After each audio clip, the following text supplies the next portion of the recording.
Hello, hello, ravi de vous retrouver pour cette guidance oracle astro des Sagittaires et ascendant Sagittaire pour le mois de mars 2022. Alors, les planètes, le soleil en poisson, comme Jupiter aussi, sont dans la maison 4 du Sagittaire. Euh, c'est une maison qui concerne la famille, le foyer. Donc, il est possible que durant cette période, vous ayez des choses à éclaircir au niveau familial, des trucs qui sont restés nébuleux. Il y a une réflexion à faire très importante sur la famille. Donc, c'est ce qui va vous pousser à réagir ou à réfléchir, surtout à partir de cette nouvelle lune qui est un déclencheur le 2 mars, c'est-à-dire demain.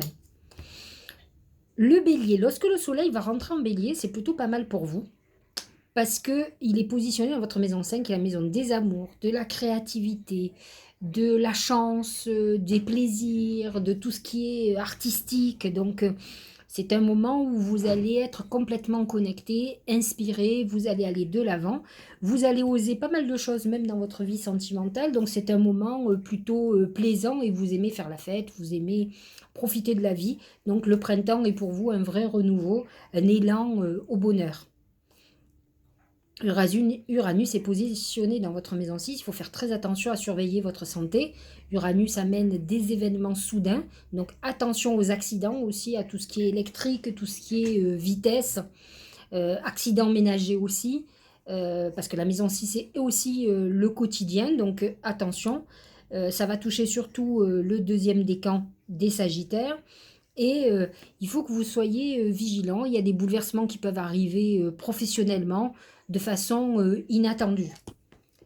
Les planètes en Capricorne sont dans votre maison 2, qui est la maison du patrimoine et de l'argent.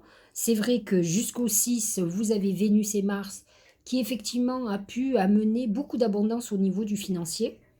Et là, le passage en maison 3, en Verseau, va calmer un peu les choses et va plutôt vous ouvrir à l'amour, à avoir envie d'avancer, à accroître votre réseau. Vous allez être très connecté aux autres et vous aurez envie d'échanger, comment dire, de philosopher par exemple, hein. Saturne, positionné dans votre maison 3, touche le deuxième et le début du troisième décan et restructure ce côté justement, peut-être aurez-vous envie de reprendre des études, de changer votre manière de dire les choses, de réorganiser vos amitiés, votre réseau proche. Peut-être avez-vous une problématique avec un frère ou une sœur et vous aurez besoin de travailler ça de toute façon. Donc il y a des remises en question, même sur des commerces, sur tout ce qui est, ouais, tout ce qui est lié au commerce, aux affaires. Donc il y a des restructurations à faire et en tout cas à communiquer peut-être différemment. Voilà pour l'astrologie. Nous allons parler des oracles. Le premier, c'est le chien. Le chien va vous amener, mais au centre de votre moi, l'amitié, votre réseau, comme je vous disais tout à l'heure. Donc c'est la maison 3 qui est activée avec Vénus. C'est vrai que Vénus va vous donner beaucoup plus de charme dans votre manière de communiquer. Vous allez plaire aux autres. Vous allez attirer beaucoup plus, que ce soit en amour ou en amitié. Et c'est vrai que ce chien vous amène aussi les appuis des autres, euh, les gens sur qui vous allez pouvoir compter. Ce sont des gens qui vont s'exprimer, qui vont le dire, qui vont être là. Peut-être aurez-vous besoin d'un coup de main, peut-être aurez-vous besoin d'un piston professionnellement ou de vous accompagner de gens en qui vous avez confiance. En tout cas, c'est ce mois de mars qui va être révélateur à ce niveau.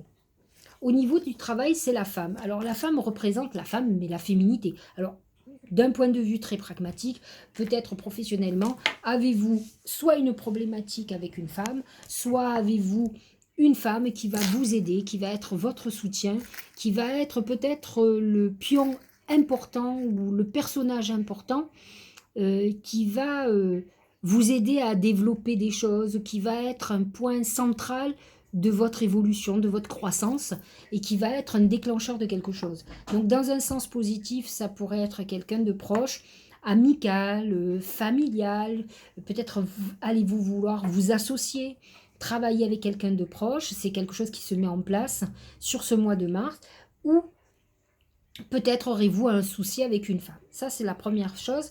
La femme, c'est aussi la féminité, c'est la séduction, mais c'est aussi l'intuition. Donc, vous êtes dans une phase professionnelle où vous ne pourrez pas avoir que du pragmatique. Il va falloir que vous utilisiez votre intuition pour avancer, sentir les gens et sentir ceux qui seront positifs pour vous et ceux qui ne le seront pas. Voilà ce qui est dit. Il y a une notion de création, de créativité. Le côté féminin, c'est le côté artiste, c'est cette intuition, c'est tout ce qui est impalpable, qui est lié au talent. Donc, votre travail, c'est votre talent, c'est votre don, et c'est ça qui va vous aider à avancer. Au niveau de l'amour, c'est moins sympa, c'est le djinn. Le djinn représente plusieurs choses. Il représente les excès, les addictions. Donc, vous pourriez être dans une relation sentimentale addictive, il faut faire très attention, qui vous pousse à aller vers des addictions. C'est les trahisons, c'est l'attraction fatale sexuelle. Alors, c'est pas grave d'avoir une relation juste sensuelle, très, très haute, comme on dit, mais ça peut tourner à un moment donné à la passion destructrice, donc faites très attention. C'est vrai que vous, avec le bélier dans votre maison 5, c'est vrai que vous aurez tendance à avoir envie de vivre des choses très passionnées. Avoue que ça ne tourne pas à la fatale attraction, comme dans le film avec, comment s'appelait-il euh, bon, vous avez compris, où elle jetait le lapin de sa fille dans la cafetière, enfin dans la, dans l'eau bouillante. Donc, il faut que vous rentriez pas dans des histoires qui pourraient tourner dramatiquement. Donc, à vous de faire très attention, mais le diable amène ce genre de choses. Pour les gens qui sont en couple, c'est souvent l'infidélité et la trahison. Peut-être serez-vous victime, vous, de trahison, ou vice-versa, serez-vous, vous, infidèle. Donc, attention à tous ces excès qui peuvent poser problème aussi dans votre couple, d'autant plus qu'avec Mercure à la fin du mois en bélier comme le soleil, vous aurez envie de plaisir et de vous amuser. Donc, ça serait bien que ça soit avec la personne de votre cœur ou sur une belle rencontre. Maintenant, si vous êtes en couple et que vous êtes dans un couple essoufflé, vous pourriez faire une rencontre extra-conjugale où est-ce vous, la victime, votre femme ou votre mari, pourrait vous trahir. Donc voilà pour ce mois. Au niveau de la santé, c'est l'encre. L'encre, c'est la stabilité. Malgré que vous soyez des épicuriens, des jouisseurs et des excessifs, les sagittaires et ascendants sagittaires, vous êtes dans une période de stabilité au niveau de votre santé. Par exemple, pas de prise de poids, pas d'excès trop alimentaire. Encore qu'avec le bélier à la fin du mois en maison 5, ça peut amener des excès de plaisir. Et les plaisirs, ça va avec l'alcool et la nourriture et tout ce que vous pouvez imaginer. Donc, mais là, on est dans l'encre, donc on est ancré, on a peut-être d'autres objectifs que les excès. Et de toute façon, tout ce que je viens de vous expliquer, ces excès, ne concerneront pas bien sûr tous les sagittaires et les ascendants sagittaires. À vous de capter avec quelle vibration vous êtes en accord et ce qui correspond à votre vie. N'oublions pas qu'on n'est pas tous, moi je suis ascendant sagittaire, mais on n'est pas tous des sagittaires ou ascendants sagittaires qui sont sur les mêmes niveaux. Il y a des gens qui sont, moi je connais des sagittaires très pessimistes et d'autres très optimistes, et identiquement sur les ascendants. Donc à vous de voir ce qui vous concerne positivement ou négativement. Au niveau du Tao, c'est le rassemblement, amoncellement, convergence, unification, assemblage, combinaison de forces, supériorité de l'ensemble par rapport aux parties. Ça me fait penser beaucoup aux chiens. Je vous ai dit tout à l'heure que certainement, et à la femme, professionnellement, vous alliez avoir besoin d'aide, vous associer ou vous, comment dire, être accompagné de quelqu'un qui va être un coup de pouce pour vous ou un point détonateur. Et le rassemblement vous parle de combinaison de forces. Donc effectivement, vous êtes dans un mois où vous aurez besoin des autres. Vous ne pourrez pas travailler seul. Vous êtes dans une activité, alors qui n'est pas obligatoirement tout le temps. Moi, je peux le comprendre pour ma vie, par exemple, parce que je travaille seule. Et c'est vrai que ce mois de mars, je fais un salon, donc je vais être accompagnée d'autres médiums. Je vais travailler, je travaille un peu plus avec ma belle-fille, avec mon compagnon. On travaille une autre équipe sur un projet que nous avons, des gens en dehors de la voyance. Donc effectivement, il y a un rassemblement des forces pour les projets qu'on a mis en route. Donc moi personnellement, en tant qu'ascendant sagittaire, je le comprends, puisque c'est vrai que ce mois-ci, c'est un mois où je reprends mes salons, où j'avance sur d'autres choses, où on est plusieurs synergies. Et en fait, c'est ce qu'on vous dit. Peut-être que vous aurez envie de ces groupes, d'échanger justement. On parlait tout à l'heure d'échange d'idées puisque la maison 3 est très, très marquée ce mois-ci. Et c'est vrai qu'avec Vénus et Mars, on a envie de se connecter aux autres, d'avoir les idées des autres, de faire des brainstorming comme on dit. Donc on est dans cette phase de l'idée géniale qui peut ressurgir de discussions entre amis ou entre personnes qui sont dans les mêmes envies. Au niveau de l'intuition, le premier oracle, c'est la clarté. C'est des lunettes. Hein. La lucidité vous permet de voir au-delà de l'apparente réalité, alors tout devient clair. Il y a un côté visionnaire, un côté je me projette dans l'avenir. C'est très Sagittaire. Le Sagittaire, il voit grand, il voit loin. Il voit le ciel, il voit les étoiles, il voit l'avenir. C'est un signe aussi d'avenir. Les planètes en Verseau, le Verseau est un signe d'avenir. C'est quelqu'un qui est visionnaire. C'est vrai que cette maison 3 à la base est la maison du Gémeaux et qui est marquée par Mercure. Et Mercure, c'est le messager. Et le messager, c'est celui qui nous envoie des messages d'avenir ou des conseils, de guidance.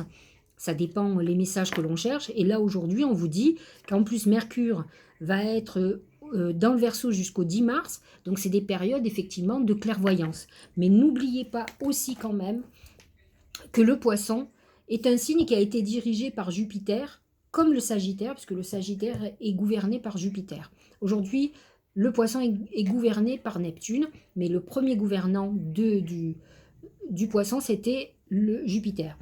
Et le Poisson a un côté visionnaire, intuitif, qui est connecté.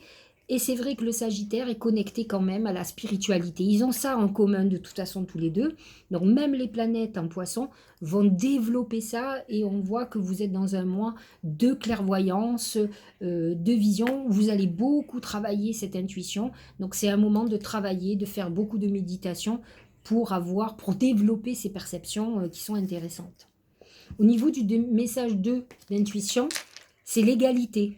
Trouver l'équilibre, acceptation, reconnaître que nous sommes tous semblables. Et j'allais presque dire, voyez, avec cette terre, que nous sommes tous connectés. Je trouve que ça représente beaucoup comme le rassemblement, là, le rassemblement, le chien. On a besoin de l'autre, on a besoin d'être connecté à la terre. C'est aussi le côté spirituel du Sagittaire et des ascendants Sagittaires qui sait qu'il est connecté aux autres et aussi de la spiritualité du Poisson qui a besoin de cette interconnexion et c'est ce que vous dit ça, donc il faut accepter ça et plutôt aller vers ça, plutôt que de rejeter les autres, il faut savoir effectivement que les énergies qu'il y a sur la Terre, nous en avons besoin, mais les animaux le vivent, on est connecté à tout, même s'il n'y a pas de conscience, il y a une énergie vitale qui est là et dont on a besoin aussi. Dernier message, message de l'âme, c'est grandir et mûrir. Alors je vous le lis. Il est temps pour toi de gagner en sagesse.